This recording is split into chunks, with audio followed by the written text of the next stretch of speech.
In today's video, I'm going to teach you how to add tax on your Squarespace website. If you've been managing an online store on Squarespace, you know that setting up taxes correctly is an essential step to ensure compliance with local laws and regulations. In this tutorial, I will walk you through the simple process to add tax on your Squarespace website. First, navigate to your Squarespace home.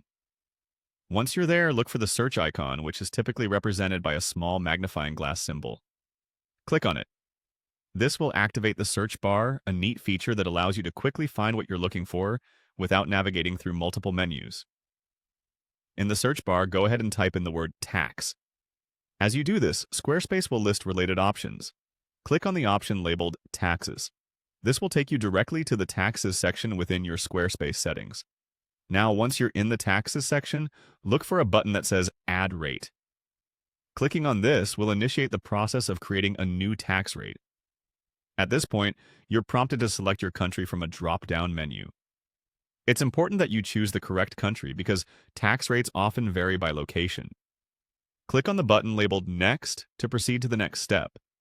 Here you'll see fields where you need to type in a tax name. This should be a clear, descriptive name that helps you identify the tax rate easily, especially if you'll be adding multiple tax rates. After naming your tax, it's time to type in the tax rate itself. Make sure to enter the correct percentage, as even a small error could lead to incorrect billing of your customers. Next, consider whether you need to charge taxes on services and digital products. If it's necessary for your business, make sure to enable this option by checking the appropriate box. And similarly, if your tax regulations require you to charge taxes on shipping, ensure that you select the option to charge taxes on shipping too. These settings can be critical in complying with your local tax laws, especially if you're operating in areas that have specific rules about digital goods or shipping.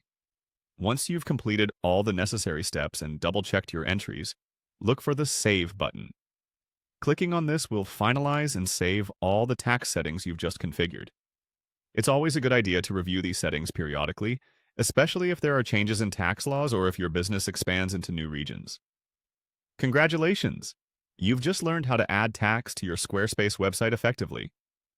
By following these steps, you've taken an important step towards ensuring that your online store operates smoothly and in compliance with necessary tax regulations. Thanks for watching, and don't forget to check out our other tutorials to optimize your Squarespace experience.